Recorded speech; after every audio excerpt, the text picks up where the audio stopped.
दोस्तों नमस्कार। आप सभी का रैंकर सर्कल पर वेलकम है। मैं हूं Rajeev Ranjan, BSSC Bihar SI BPSC selected. दोस्तों मैं आज बहुत दिनों बाद आप सभी से रूबरू हो रहा हूं।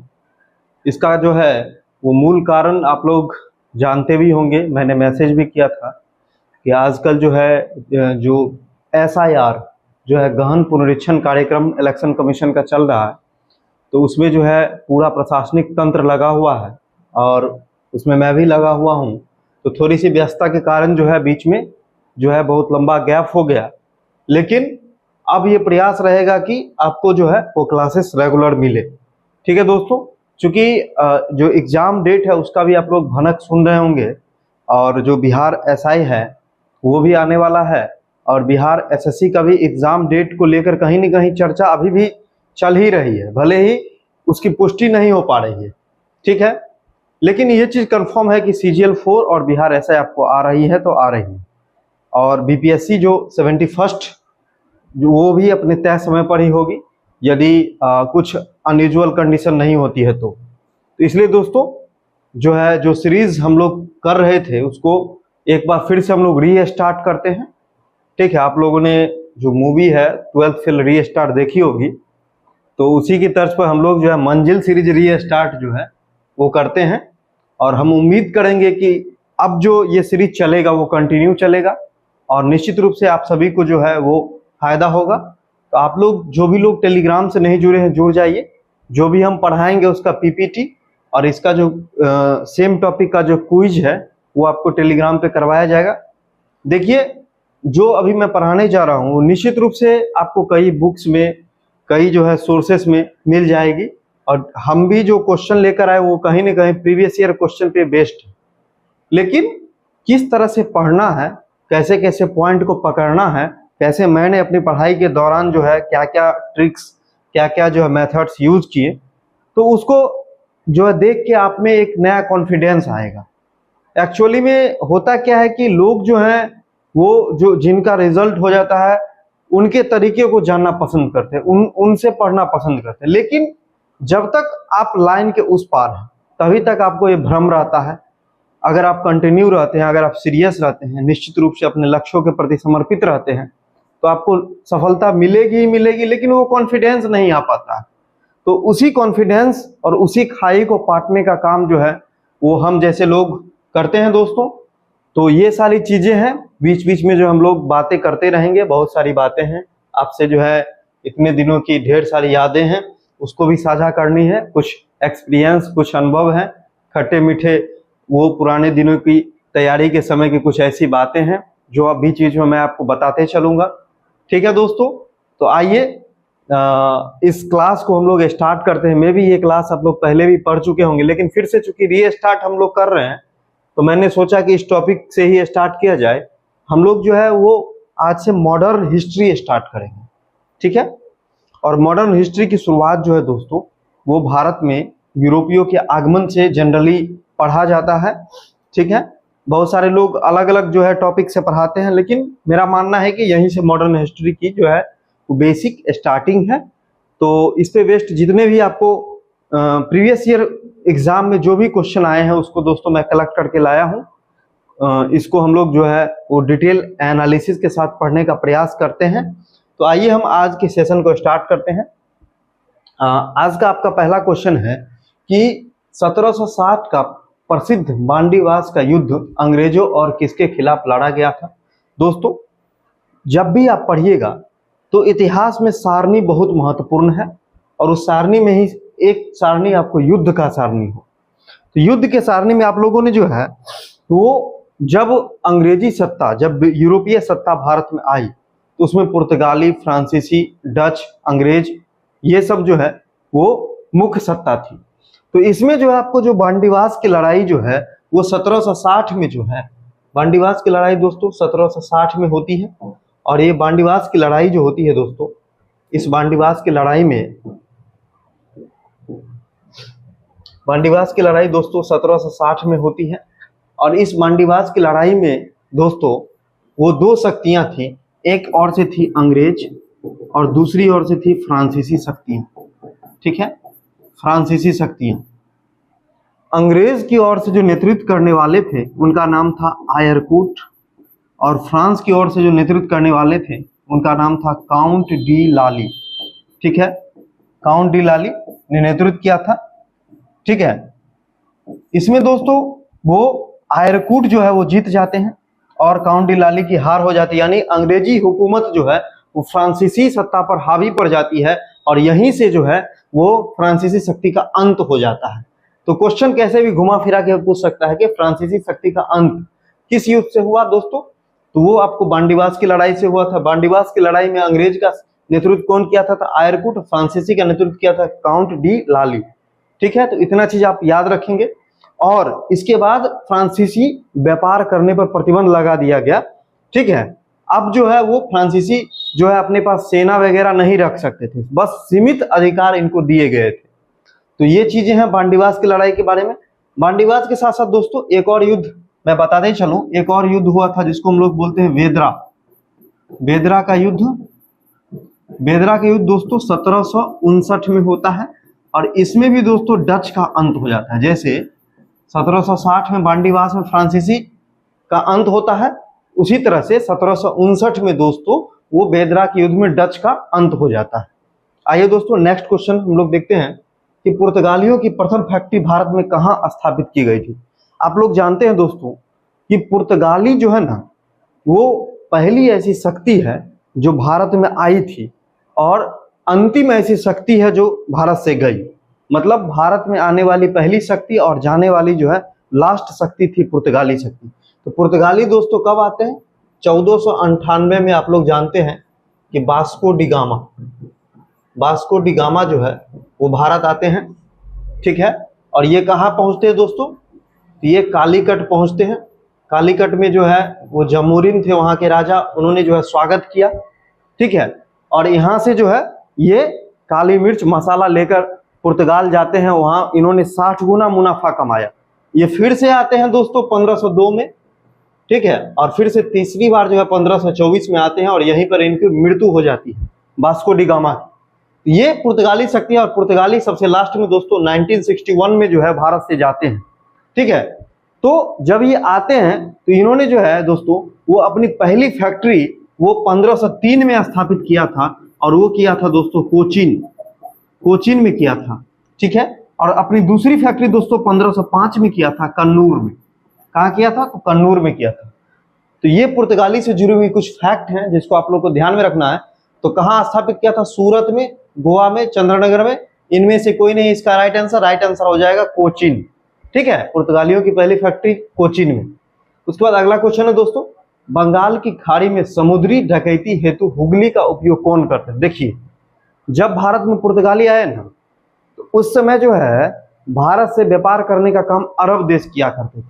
ठीक है, जब पुर्तगाली आए तो वो समुद्री रास्ते से आए थे, तो इसलिए पुर्तगाली अपने आप को मानते थे सागर का स्वामी, सागर का स्वामी मानते थे। उन्होंने जो है वो समुद्र को लूटपाट का अड्डा बनाया, समुद्र पर क्या कर लिया? तो कब्जा कर लिया। ठीक है, और अपना अड्डा जो है दोस्तों वो हुगली को बनाया था। अपना अड्डा किसको बनाया? हुगली, यानी बंगाल में जो क्षेत्र है हुगली, उसको जो है लूटपाट का अड्डा बनाया था और अपने आप को वो सागर का स्वामी कहते हैं। इसी के लिए समुद्र में इनका इतना वर्चस्व था दोस्तों, इन्होंने दो व्यवस्था शुरू किया था। एक को बोलते हैं कार्टेज व्यवस्था और दूसरे को बोलते हैं हम आर्मेडा। ठीक है, कार्टेज का मतलब होता है दोस्तों परमिट, परमिट सिस्टम, और आर्मेडा का मतलब होता है काफिला सिस्टम, काफिला सिस्टम। परमिट का क्या मतलब हुआ दोस्तों कि अगर आपको समुद्र से व्यापार करना है तो आपको हमसे परमिट लेना पड़ेगा, बात समझ रहे? परमिशन। और आर्मेडा का मतलब आप आगे आगे अपना जहाज ले जाइए, पीछे से जो है हम आपको काफिला देंगे, सुरक्षा देंगे। तो इस दोनों के बदले में कुछ ना कुछ जो है वो टोकन मनी वगैरह लिया करते थे, कुछ ना कुछ जो है वो टैक्स वसूला करते थे पुर्तगाली। ये जो एक तरह से समुद्री शक्ति में वर्चस्व जमाने के लिए ऐसा पुर्तगाली करते थे। ठीक है, तो ये आपका जो है राइट आंसर आपको मिल गया। यहाँ तक कि दोस्तों जो मुगल बादशाह थे उनको भी, मुगल बादशाह जो थे उनको भी जो है देना पड़ता था टैक्स पुर्तगाली को। सोच लीजिए, इतना ये पावरफुल थे समुद्री क्षेत्र में। तो बंगाल की खाड़ी में समुद्री लूटपाट हेतु जो है अड्डा किसने बनाया था दोस्तों? तो पुर्तगाली ने बनाया था। अब देखिए दोस्तों, नेक्स्ट क्वेश्चन है कि डच ईस्ट इंडिया कंपनी ने किस वर्ष अपनी फैक्ट्री पटना में स्थापित की। अच्छा, डच के बारे में थोड़ा आप जान जाइए कि डच जो है दोस्तों, वो 1602 में डच का आगमन होता है। 1605 में अपनी पहली फैक्ट्री दोस्तों कहाँ खोलते हैं, तो मसूलीपट्टनम में ये खोलते हैं। ठीक है, अब पटना में इन्होंने दोस्तों अपनी फैक्ट्री 1632 में खोला था। और ये कहाँ खोला था दोस्तों, आज का जो पटना कॉलेज है उसकी जो नॉर्थ बिल्डिंग है दोस्तों, नॉर्थ साइड, वहीं पे माना जाता है। और यही बिहार में प्रथम यूरोपीय फैक्ट्री जो है दोस्तों यही है। ये बीपीएससी में पूछा हुआ क्वेश्चन है, इसलिए इसका आंसर दोस्तों क्या हो जाएगा, 1632 हो जाएगा। अगला क्वेश्चन देखिए, मुगल बादशाह बहादुर शाह जफर के बारे में कहा जाता है कि उसके साम्राज्य की सीमा क्या थी। देखिए, मुगल बादशाह जो आप बहादुर शाह जफर जो आप नाम देख रहे हैं, वो दोस्तों अंतिम मुगल बादशाह थे। कौन थे, अंतिम मुगल बादशाह।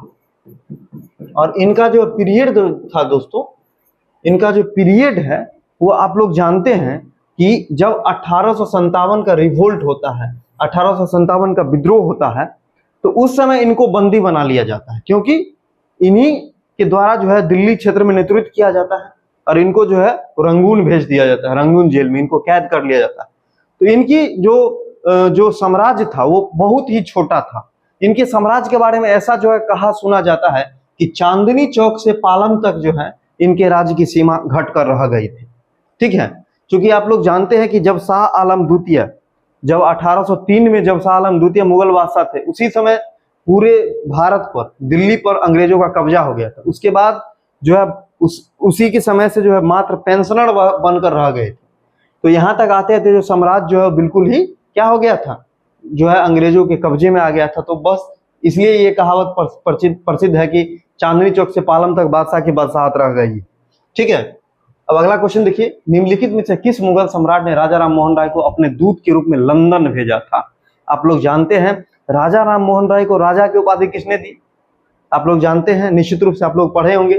तो राजा की उपाधि देने वाले थे अकबर द्वितीय। और अकबर द्वितीय कौन थे, तो सेकेंड लास्ट, सबसे लास्ट बहादुर शाह द्वितीय या बहादुर शाह जफर मुगल बादशाह थे। और उनसे जस्ट पहले दोस्तों सेकेंड लास्ट जो मुगल बादशाह थे वो थे अकबर द्वितीय। और इसी अकबर द्वितीय ने अपना पेंशन बढ़वाने के लिए दोस्तों, इसी अकबर द्वितीय ने 1830 में जो है वो अपना पेंशन बढ़वाने के लिए जो है राजा राम मोहन राय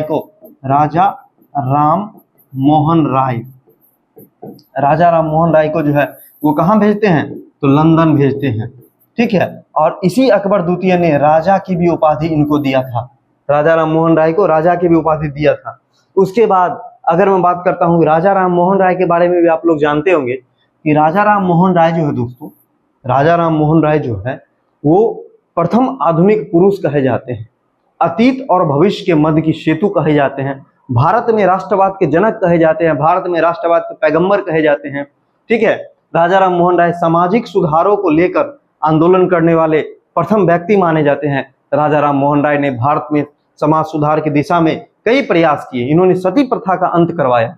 आप लोग जानते होंगे कि पहले सती प्रथा भारत में प्रचलित थी, लेकिन 1829 में राजा राम मोहन राय के प्रयास से ही लॉर्ड विलियम बेंटिक ने जो है अधिनियम बना करके जो है वो सती प्रथा को समाप्त किया।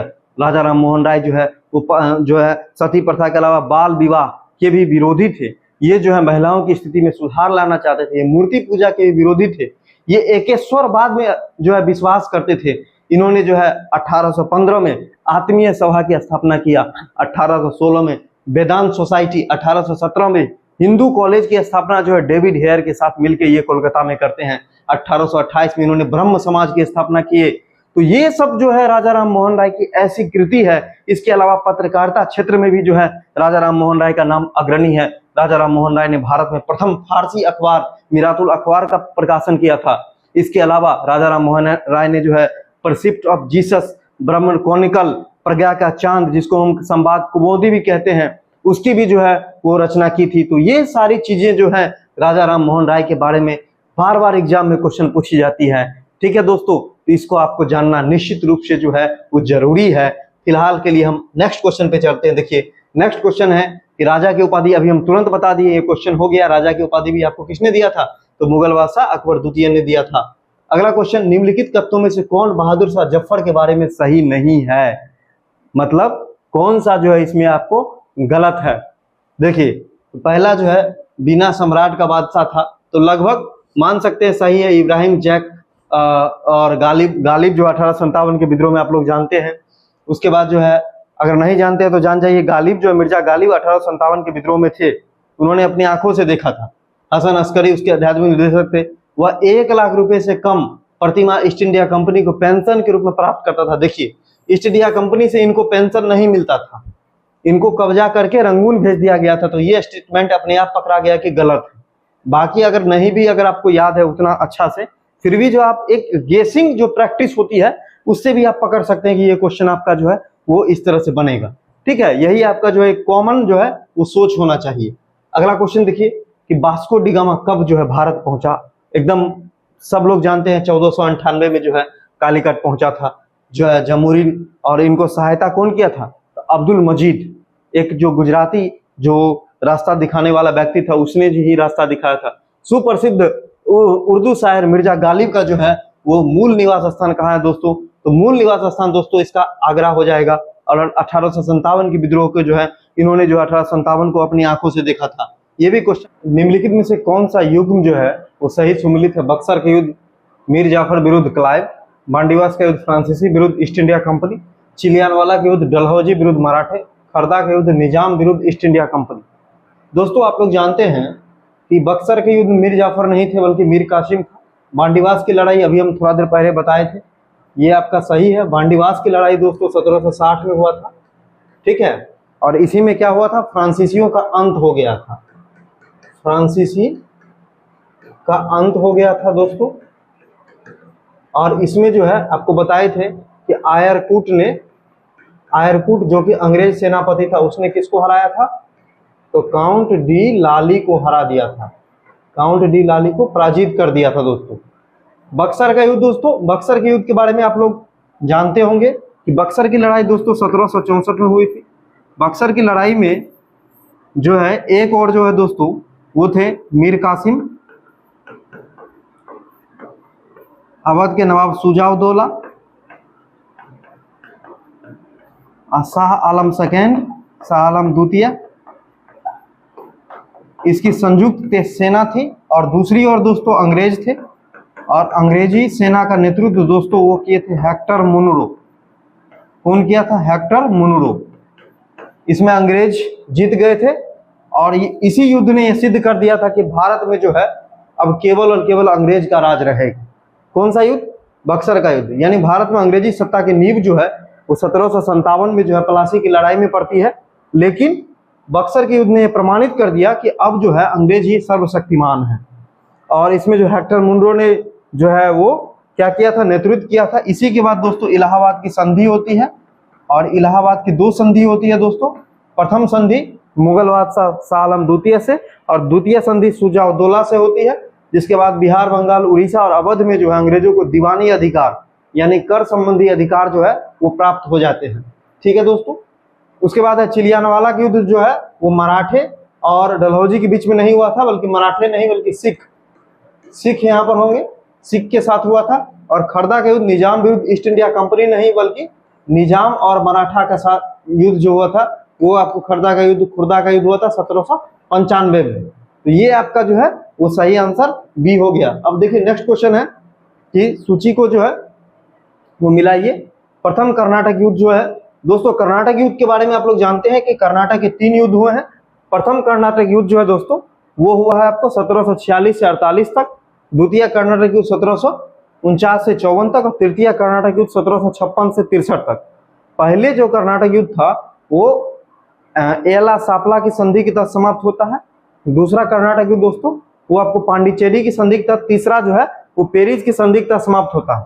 तो इसमें आप लोग देख लीजिए, ये क्वेश्चन है प्रथम कर्नाटक युद्ध जो है पेरिस की संधि के तहत ये लिखा हुआ, तो ये आपका क्या हो जाएगा? तो तृतीय वाला जो है पेरिस की संधि हो जाएगा, यानी बी का पहला। तो बी ABCD सीरियल से है और ये ऑप्शन है, तो बी का पहला देखिए किसमें है? तो ये 2 ऑप्शन में है, ये दोनों पहले ही कट गया। अब देखिए, अब जो है आइडेंटिफाई करना है कि प्रथम कर्नाटक युद्ध, देखिए प्रथम कर्नाटक युद्ध एला सापला की संधि यानी कि पहला का 4, तो ए के सामने 4 इसमें है, तो यानी आपका सही आंसर क्या हो जाएगा? सी हो जाएगा। ठीक है, तो देखिए ऊपर पांडिचेरी है, फिर गोवा है, फिर ट्रंकवार है, फिर मद्रास है, पीपीटी में दिख जाएगा, फिर डच, फ्रेंच, पुर्तगीज और डेनिश है। इसको मिलाना है। आप लोग जानते हैं कि जो पुर्तगाली का जो केंद्र जो था वो दोस्तों गोवा था, उसके बाद जो है ट्रंकवार दोस्तों डेनिश का था, उसके बाद दोस्तों जो पांडिचेरी है वो फ्रेंच का था, और मद्रास दोस्तों किसका था, तो मद्रास जो है दोस्तों वो आपको, अब इसमें जो है पहले देख लीजिए मिलाइए, बी का तीसरा, तो बी का जो है तीसरा देखिए यहाँ पर इसमें है और किसी में नहीं, यानी एक ही ऑप्शन मिल रहा है, यानी पहला ऑप्शन आपका क्या हो जाएगा, सही हो जाएगा। उसके बाद देखिए ए पांडिचेरी का दूसरा, देखिए ए के सामने दूसरा, सी ट्रंकवार का जो है चौथा है, और डी मद्रास के सामने जो है आपको डच है। ठीक है, ये आपका सही आंसर जो हो गया वो ए हो गया। अब देखिए नेक्स्ट जो है, ये सब फैक्ट्री का नाम दिया गया है कि कहां पर कौन सा जो है फैक्ट्री, अगर आपको 2-3 भी पता है तो वो आंसर आसानी से बन जाएगा। देखिए निम्नलिखित में से कौन सा कथन सही है। आधुनिक कोच्चि भारत की स्वतंत्रता तक डच उपनिवेश था। डचों ने पुर्तगाली को पराजित किया और आधुनिक कोच्चि में उन्होंने फोर्ट विलियम का निर्माण कराया। ठीक है, आधुनिक कोच्चि जो है पहले डच उपनिवेश था, किंतु बाद में पुर्तगालियों का अधिकार हो गया। अच्छा, आधुनिक कोच्चि कभी भी ब्रिटिश उपनिवेश का भाग नहीं था। इसमें से देखिए ये जो स्टेटमेंट है, स्टेटमेंट नंबर आपको ये भारत की स्वतंत्रता तक ऐसा नहीं है, ये अंग्रेजों के कब्जे में आ गया था। पहले डच उपनिवेश नहीं था, ये भी गलत है। आधुनिक कोच्चि कभी भी ब्रिटिश उपनिवेश था, ये भी गलत है। ये सही है। सबसे पहले जो है कोच्चि पर जो है वो पुर्तगालियों का कब्जा था, और बाद में जो दोस्तों 1663 में जो है इस पर किसका कब्जा हो गया था, तो वो डचों का कब्जा हो गया था। फिर बाद में आगे चल के अंग्रेजों ने जो है 1814 के आसपास जो है वो एग्जैक्ट देख लीजिएगा, वो अंग्रेजों ने जो है इस पर कब्जा किया, और आजादी तक दोस्तों कोच्चि जो है वो अंग्रेजों के कब्जे में रहा था। ठीक है, तो इसलिए इसका आंसर क्या हो जाएगा, तो बी हो जाएगा। अगला क्वेश्चन, निम्नलिखित में से कौन जो है सही नहीं है। पुर्तगाली 1499 में गोवा पर कब्जा किया। बिल्कुल जो है 1499 में कब्जा नहीं किया था, बल्कि 1510 में कब्जा किया था। आप लोग जानते हैं अंग्रेज ने पहला कारखाना दक्षिणी भारत में मछलीपट्टनम में लगाया। पूर्वी भारत में अंग्रेजी कंपनी उड़ीसा में कारखाना स्थापित किया, ये सही है। डुप्ले जो है 1746 में मद्रास पर कब्जा किया, ये भी सही है। अंग्रेजों ने पहला कारखाना मछलीपट्टनम में लगाया था, ये भी सही है। ठीक है, ये दक्षिणी भारत में पहला पूछ रहा है तो मछलीपट्टनम होगा, और ओवरऑल अगर पहला पूछे तो सूरत होगा। मैं समझ रहे हैं, अंग्रेजों का पहला फैक्ट्री दोस्तों वो सूरत में लगा है, जो सफल फैक्ट्री हुआ था। लेकिन दक्षिण भारत में अगर पूछेगा तो मछलीपट्टनम या मसूलीपट्टनम होगा। तो ये आपका जो है आंसर होगा, ये गलत है। यहाँ पर जो है पुर्तगालियों ने जो है गोवा को 1510 में जो है वो लिया था, और पुर्तगाली वायसराय उस समय थे अल्बुकर्क।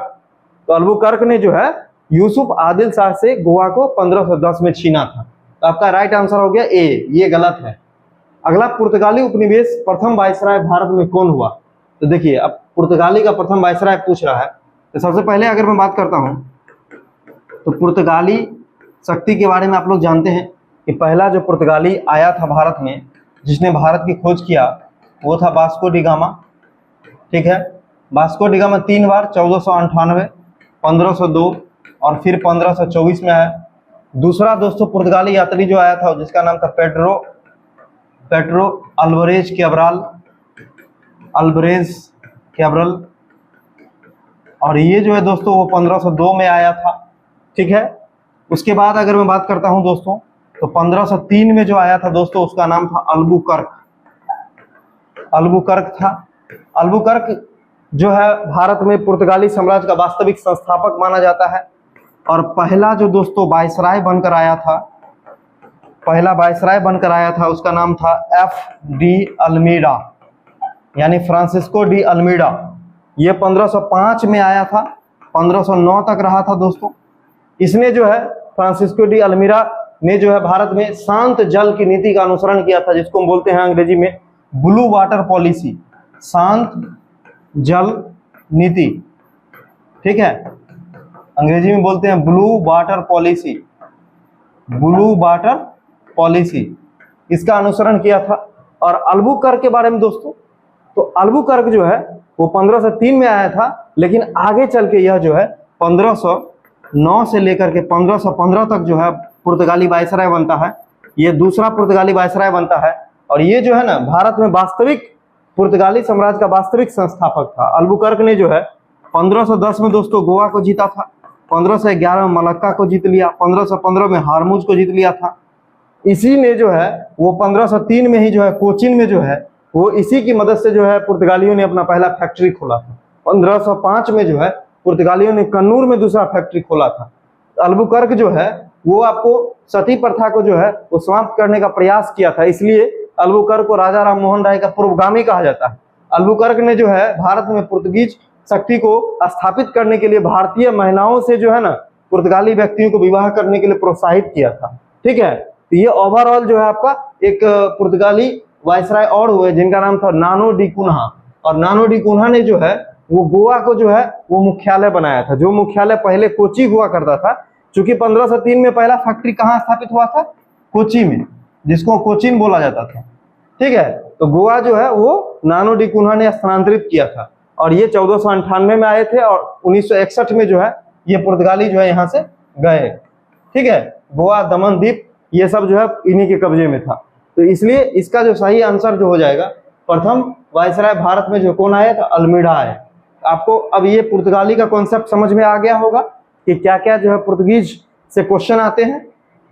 नेक्स्ट जो देखिए नीला जल, देखिए नीला जल अभी तुरंत बताए हैं अल्मीडा। जब ये नीला जल पूछे तो अल्मीडा, बहुत बार ये क्वेश्चन पूछा है। ये सागर का स्वामी अपने आप को बोलते थे, और समुद्र को शांत रख के समुद्र पर कब्जा जमाते हुए जो है अपना आधिपत्य जमाना चाहते थे। अल्बुकर्क के बारे में भी अभी मैंने बता दिया। ठीक है, ये दोनों पुर्तगाली वायसराय थे। उसके बाद डुप्ले, देखिए डुप्ले का भी नाम बहुत फेमस है, आप लोगों ने सुना होगा। ये फ्रांसीसी जो है ना वो गवर्नर थे डुप्ले। और जो आज आप लोग पढ़ते हैं कि सहायक संधि, पहले जो अंग्रेजों ने जो है लॉर्ड वेलेस्ली के समय में जो सहायक संधि अपनाई थी, उस सहायक संधि के असली जन्मदाता दोस्तों डुप्ले ही थे। डुप्ले ने ही सर्वप्रथम जो है भारतीय राजाओं को जो है आपस में झगड़ा करवा के और उनको जो है उनके निजी कार्यों में उनके राज्य में हस्तक्षेप करना शुरू किया था। और प्रथम जो मतलब कर्नाटक युद्ध हुआ था दोस्तों, उसमें जो नेतृत्व जो किया था वो डुप्ले ने ही किया था, और उसमें अंग्रेजों को हराया था डुप्ले ने। ठीक है, उसमें अंग्रेजों को डुप्ले ने हरा करके और कब्जा किया, कहाँ पे? तो मद्रास पे दोस्तों कब्जा किया था। तो ये सारी चीजें हैं। उसके बाद दोस्तों आप लोग देख रहे होंगे रॉबर्ट क्लाइव के बारे में। तो रॉबर्ट क्लाइव जो है वो आपको कौन था? तो देखिए रॉबर्ट क्लाइव को दोस्तों माना जाता है, देखिए दोस्तों रॉबर्ट क्लाइव जो था वो भारत में अंग्रेजी शक्ति का वास्तविक संस्थापक। ठीक है, इसके बारे में आप लोग नोट कर लेंगे। भारत में अंग्रेजी सत्ता का वास्तविक संस्थापक, भारत में अंग्रेजी सत्ता का वास्तविक संस्थापक था, पहला चीज। दूसरा, रॉबर्ट क्लाइव को जो है वो भारत में जो है वो रॉबर्ट क्लाइव जो है भारत में बंगाल का पहला गवर्नर हुआ, फर्स्ट गवर्नर माना जाता है रॉबर्ट क्लाइव को। उसके बाद अगला जो है दोस्तों, जो रॉबर्ट क्लाइव को जो है वो के एम पनिंकर ने कहा है लुटेरा राज्य का संस्थापक कहा है दोस्तों। उसके बाद रॉबर्ट क्लाइव के बारे में अगर मैं बात करता हूं कि तो रॉबर्ट क्लाइव को पीट ने कहा था, एक अंग्रेज थे पीट, उन्होंने कहा था स्वर्ग से उतरा सेनानायक था। रॉबर्ट क्लाइव ने ही दोस्तों 1757 में पलासी का युद्ध का नेतृत्व किया। रॉबर्ट क्लाइव ने ही दोस्तों जो है वो बक्सर के युद्ध के बाद 1765 में इलाहाबाद की संधि की, और लास्ट में रॉबर्ट क्लाइव ने जो है आत्महत्या कर लिया था। ठीक है, ये जो है रॉबर्ट क्लाइव से जुड़ा हुआ इतना फैक्ट है। अब देखिए दोस्तों नेक्स्ट क्वेश्चन, हुगली को बंगाल की खाड़ी में समुद्री लूटपाट का अड्डा, मैं बार बार बता चुका हूं कि पुर्तगाली इसका सही आंसर होगा। अगला क्वेश्चन, उस शासक का नाम बताइए जिसने वास्को डी गामा का कालीकट में स्वागत किया। तो जमोरिन आप लोग जानते हैं। किस यूरोपीय समुदाय ने भारत के साथ प्रथम व्यापारिक संबंध स्थापित किए? तो पुर्तगाली, और सबसे लास्ट में गए भी। ठीक है, अगर मैं क्रम की बात करता हूं, कभी कभी क्रम पूछ देगा। देखिए 1498 में पुर्तगाली आए, फिर दोस्तों 1602 में डच आए, फिर 1608 में अंग्रेज आए, 1616 में डेनिश आए, और 1664 में दोस्तों जो है वो फ्रांसीसी ईस्ट इंडिया कंपनी की स्थापना हुई, लेकिन आए 1668 में। तो कंफ्यूज नहीं करना है, कंफ्यूज बच्चे यहीं पर कर जाते हैं कि 1600 में ईस्ट इंडिया कंपनी समझ के 2 नंबर में लगाते हैं, लेकिन 2 में डच होगा। ठीक है, आने का क्रम जब भी पूछेगा पुर्तगीज, डच, अंग्रेज, उसके बाद डेनिश, और तब जो है लास्ट में फ्रांसीसी होगा। इसके भी लास्ट में स्वीडिश है, लेकिन वो देता नहीं है कहीं क्वेश्चन में। आगे है कि भारत में पुर्तगीज शक्ति का वास्तविक संस्थापक दोस्तों अल्बुकर्क, तुरंत बताएं। बंगाल में निम्नलिखित कौन सा कारखाना डचों ने स्थापित किया था? तो देखिए, अगर मैं बात करता हूं डच का जो फैक्ट्री है दोस्तों बंगाल में जो है वो आपको चिनसुरा में, ठीक है, डच ने बंगाल में जो है चिनसुरा, पिपली ये समय अपनी फैक्ट्री स्थापित की थी। अगला क्वेश्चन है निम्नलिखित में से कौन से स्थानों पर डचों ने अपनी फैक्ट्री स्थापित की थी? तो देखिए, नागापट्टनम, चिनसुरा, मसूलीपट्टनम, सूरत, भरूच, आगरा, कोचीन, अहमदाबाद, पटना, उपरोक्त सभी। पटना में तो है 1632 में, आपको पता है, और अभी हमने चिनसुरा भी पढ़ा है, यानी ऑप्शन जो मिल रहा है दोस्तों वो डी होगा, ठीक है। तो इसका सही आंसर क्या हो जाएगा? डी हो जाएगा। ये सारी फैक्ट्रियां स्थापित हुई हैं। भारत के साथ व्यापार के लिए सर्वप्रथम संयुक्त पूंजी किसने शुरू किया था? तो डच ने शुरू किया था। डच के बारे में आप लोग कंफर्म रहिए कि डच ने जो है भारत के साथ क्या किया। तो डच ने भारत के साथ जो है दोस्तों वो देखिए 1602 में आया, 1605 में जो है फैक्ट्री स्थापित किया, और ये कपड़ा का और सोरा का जो है और अफीम का 3 चीज का व्यापार करता था, ठीक है। खास करके जो है इसने जो कपड़ा में जो है वो संयुक्त पूंजी लगा करके और लाभांश जो है अपना जो शेयर धारक था, जो शेयर इनमें व्यापार में जो सहयोगी थे उनको देना शुरू कर दिया था, ठीक है दोस्तों। उसके बाद कह रहा है कि वर्ष 1613 में अंग्रेजी ईस्ट इंडिया कंपनी को कहां पर जो है ना, देखिए, तो इसका आंसर हो जाएगा सूरत में। सूरत में जो है अंग्रेजों ने पहली सफल फैक्ट्री की स्थापना किया था। मसूलीपट्टनम में भी किया था 1611 में दोस्तों, दक्षिण भारत में पहली फैक्ट्री थी ये जो मसूलीपट्टनम या मछलीपट्टनम है, लेकिन ये सफल नहीं हो सका था, सफल हुआ सूरत में। अंग्रेजों ने अपना पहला व्यापारिक कोठी कहां खोला था? सूरत में। अगला क्वेश्चन, ईस्ट इंडिया कंपनी के निर्माण के समय इंग्लैंड का शासक कौन था? ईस्ट इंडिया कंपनी का निर्माण दोस्तों 1600 में हुआ है, 31 दिसंबर 1600 को। उस समय एलिजाबेथ प्रथम जो है वो वहां की महारानी हुआ करती थी, और भारत में जो है मुगल बादशाह कौन हुआ करते थे? तो अकबर। अकबर का कब से कब तक है? 1556 से 1605। तो ये आपसे पूछा जा सकता है, इसलिए मैंने बताया। किस मुगल सम्राट के काल में इंग्लिश ईस्ट इंडिया कंपनी ने भारत में अपना प्रथम कारखाना स्थापित किया था? तो अकबर, अभी तुरंत हम बताए हैं। अगला क्वेश्चन देखिए, निम्नलिखित किलों में से ब्रिटिश ने किसका सबसे पहले निर्माण किया था? तो आप लोग चेक कर लीजिएगा, ठीक है। मेरे हिसाब से जो है ये सेंट फोर्ट जॉर्ज जो है सबसे पहले है, क्योंकि इसकी स्थापना का पीरियड दोस्तों 1640 से 1650 के बीच में है। और फोर्ट विलियम जो है दोस्तों वो तो 1800 के आसपास बना है, ठीक है। और फोर्ट सेंट डेविड और फोर्ट एंजेलो जो है, फोर्ट एंजेलो दोस्तों अंग्रेज के द्वारा बना ही नहीं है, ये है इस तीनों से पहले का, लेकिन ये जो है पुर्तगाली किला था, पुर्तगाली किला था, ठीक है। इसलिए इसका आंसर बी हो जाएगा। अगला क्वेश्चन है, निम्नलिखित में से जिस एक शासक ने ईस्ट इंडिया कंपनी को दीवानी प्रदान किया था वह कौन था? ईस्ट इंडिया कंपनी को दोस्तों शाह आलम द्वितीय, आप लोग जानते हैं कि इलाहाबाद की प्रथम संधि, देखिए बक्सर का जब युद्ध हुआ 1764 में, उसमें जब मीर कासिम, शुजा-उद-दौला और शाह आलम द्वितीय हार गए ना, तो आपको संधि हुआ, रॉबर्ट क्लाइव ने संधि किया। उसके बाद जो है शाह आलम द्वितीय ने जो है ना बिहार, बंगाल और उड़ीसा की दीवानी दे दिया। किसको? अंग्रेजों को। दीवानी मतलब टैक्स वसूलने का अधिकार, ठीक है दोस्तों। और शुजा-उद-दौला से जो है वो इलाहाबाद की दूसरी संधि हुई थी। इससे क्या हुआ? तो अवध में दीवानी अधिकार जो है दे दिया गया अंग्रेजों को। शाह आलम द्वितीय से प्रथम संधि हुई थी जिससे दे दिया गया बिहार, बंगाल और उड़ीसा में। अगला क्वेश्चन है कि भारत में ईस्ट इंडिया कंपनी की सफलता का राज था राष्ट्रीय भावना की कमी। ये बात लगभग सही है। कंपनी की ओर से पश्चिमी प्रशिक्षण बिल्कुल सही, आधुनिक हथियार भी था, और राष्ट्र की भावना का अभाव। उस समय तक राष्ट्र की भावना का अभाव नहीं था, ठीक है, उस समय तक राष्ट्र की भावना का अभाव था, इसलिए आंसर जो है डी सही हो जाएगा। अगला क्वेश्चन, निम्नलिखित में से किस पुर्तगाली अधिकारी ने स्वाली नामक स्थान पर जो है वो आपको मतलब पुर्तगाली को हराया था? तो ये हम ऐसे ही आप लोग को बता रहे हैं, इसका आंसर जो हो जाएगा वो हो जाएगा थॉमस बेस्ट, ठीक है। हमको ऐसे याद है कि बेस्ट अधिकारी था, इसलिए इसने जो है वो अंग्रेज को हरा दिया था, मतलब अंग्रेज ने पुर्तगाली को हरा दिया था। ये अंग्रेज ही थे थॉमस बेस्ट, इन्होंने हरा दिया था किसको? पुर्तगाली को हरा दिया था। अगला क्वेश्चन है कि ब्रिटिश ईस्ट इंडिया कंपनी ने बंबई प्राप्त किया था दोस्तों, तो बंबई पुर्तगालियों से प्राप्त किया था। आप लोग जानते हैं कि 1661 में जो है पुर्तगाली जो राजकुमारी थी कैथरीन, उनकी शादी जो है ब्रिटिश राजकुमार चार्ल्स सेकेंड के साथ हुई थी, और उन्हीं से जो है दहेज में बंबई मिला था, जिसको कि बाद में इन्होंने 10 पाउंड के वार्षिक किराए पर किसको दे दिया था? 10 पाउंड के वार्षिक किराए पर दे दिया था कंपनी को। और 1668 में दे दिया, और 1669 में जो है 1669 से इसका पुनर्निर्माण जो है अंग्रेजों ने शुरू कर दिया था। ठीक है, आगे चल के ये पश्चिमी तट का मुख्यालय बन गया था, बंबई। निम्नलिखित यूरोपीय कंपनियों में से कौन एक स्वतंत्रता पूर्वक भारत में व्यापारी के रूप में सबसे अंत में दोस्तों जो आने वाले में पूछ रहा है, जाने वाले में नहीं, जाने वाला पूछता तो पुर्तगाली होता, आने वाले में दोस्तों फ्रांसीसी हो, क्योंकि डच तो 1602 में ही आ गया था, इंग्लिश 1608 में आया था, फ्रांसीसी 1664 में आया था, पुर्तगाली जो है आपको 1498 में आया था। तो ये चारों का पीरियड आपको ध्यान में रखना है। अगला क्वेश्चन है कि भारत में फ्रांसीसियों ने सबसे पहला कारखाना कहाँ खोला था, तो दोस्तों इसका भी आंसर सूरत हो जाएगा। अंग्रेज हो या फ्रांसीसी, दोनों का पहला फैक्ट्री सूरत में खुला था। फ्रांसीसी दोस्तों 1664 में आए थे, और इनका पहला फैक्ट्री जो है दोस्तों वो 1668 में खुला था।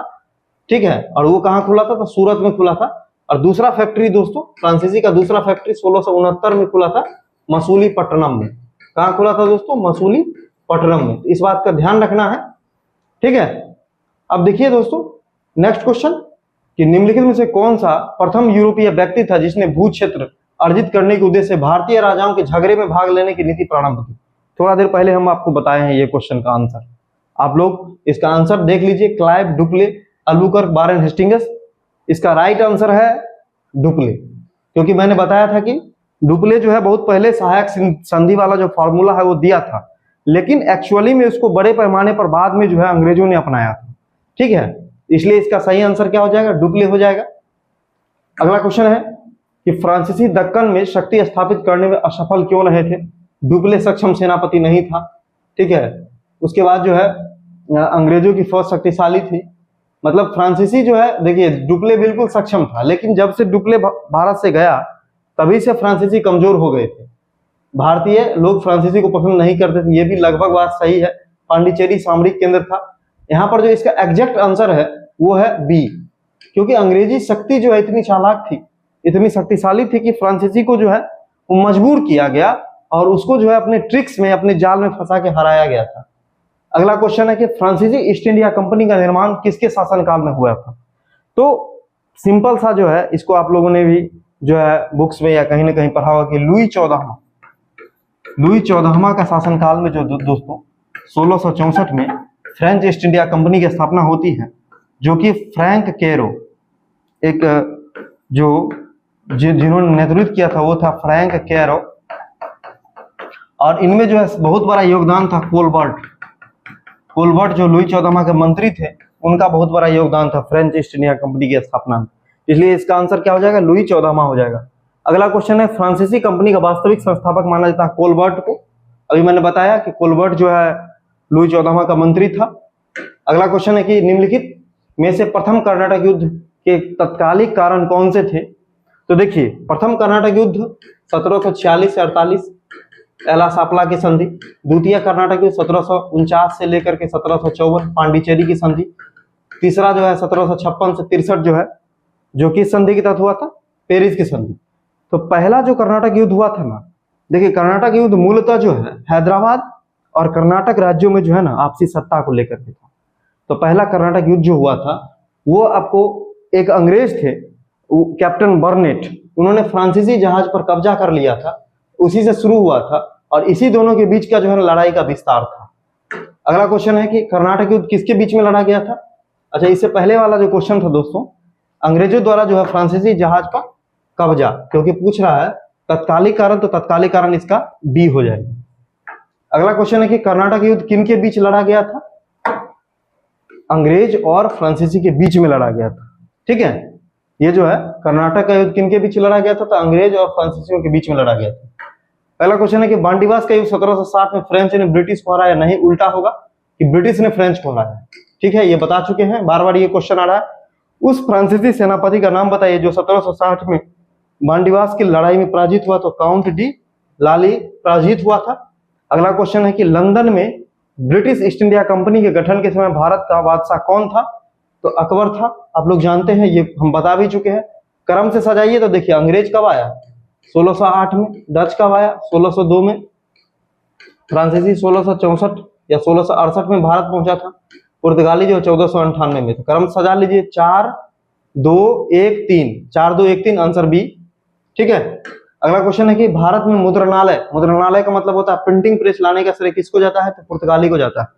भारत में पहला जो प्रिंटिंग प्रेस है दोस्तों 1556 में जो है गोवा में पुर्तगाली ने स्थापित किया था। पुर्तगाली ने न केवल प्रिंटिंग प्रेस बल्कि आलू है, पपीता है, उसके बाद जो है आपको मक्का है, ठीक है, अमरूद है, तो बहुत सारी ऐसी चीजें जो है, प्रिंटिंग प्रेस है, उसके बाद जो है ये सब जो है वो पुर्तगाली की देन है।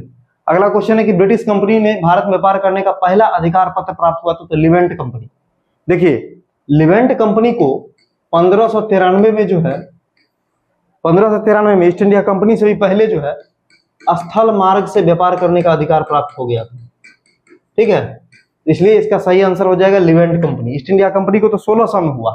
असम में जो है चाय कंपनी की स्थापना दोस्तों 1839 में हुआ था, 1600 नहीं 1839 में हुआ था, ठीक है। तो ये जो है आपका आज का क्वेश्चन है, कुछ प्रीवियस ईयर है जो आप लोग को बनाना है, इसको हम छोड़ दे रहे हैं, ये पीपीटी में आपके साथ अटैच रहेगा, आप लोग खुद से बना के देखिएगा। जो बिहार दरोगा, बिहार एसएससी वगैरह में आया है, मोस्टली ये क्वेश्चन हम करवा ही चुके हैं, ठीक है दोस्तों। तो ये क्वेश्चन हम जो है मैंने जो है पिछले क्लास में करवाया था, आप लोग देखे भी होंगे। तो ये जो है आज का पहला क्लास था, आप लोग इसको बना के देखिएगा। और दोस्तों ये रहा आज का क्लास। आज का क्लास आप लोगों को कैसा लगा आप लोग निश्चित रूप से कमेंट करेंगे। अगर आप सभी को बेहतर लगा, आप लोग रेगुलर क्लास चाहते हैं, तो आप लोग जो है नीचे कमेंट बॉक्स में मंजिल सीरीज लिखेंगे, ओनली मंजिल सीरीज और कुछ नहीं, ठीक है। अगर आप लोग का बेहतर सपोर्ट रहा, ऐसे सपोर्ट मिल रहा है, मैं समझ रहा हूँ आप लोग जो है बहुत बेसब्री से वेट करते हैं, कितने लोगों का मैसेज आता है, कितने लोग जो है वो रास्ते में मिलते हैं, बहुत अच्छा लगता है। लेकिन समय का जो है कुछ अभी जो है वो अभाव चल रहा था, लेकिन अब ये मेरा प्रयास रहेगा कि वीक में आपको जो है कम से कम जो है 4 से 5 क्लास दिया जाए, ठीक है। और एक एक टॉपिक को जो है एक दिन में जो है एक क्लास में जो है वो कवर करवा दिया जाए। तो मेरा ये पहले जो प्रियोरिटी बेस्ड पे जिससे ज्यादा क्वेश्चन आते हैं उसको मैं करवाने का प्रयास करूंगा। और जो टॉपिक मैं पढ़ा रहा हूं उसका जो है क्विज भी होगा, जैसे आज के क्लास का क्विज जो है आपको नेक्स्ट डे मिलेगा, ठीक है। तो जो लोग टेलीग्राम से नहीं ज्वाइन किए ज्वाइन कर लीजिए। और अब जो है आपको क्लासेस वाला क्विज, करंट अफेयर्स का पीडीएफ आपको मिल ही रहा है, इसका भी पीपीटी वगैरह आपको मिलेगा। और इसको आप लोग अच्छे से जो है नोट्स बनाइए, पढ़िए और सीखिए, और साथ ही हमें सपोर्ट कीजिए, चैनल को शेयर कीजिए, सब्सक्राइब कीजिए, पढ़ते रहिए। मिलते हैं बहुत जल्द एक नए वीडियो में नए टॉपिक के साथ, तब तक के लिए धन्यवाद।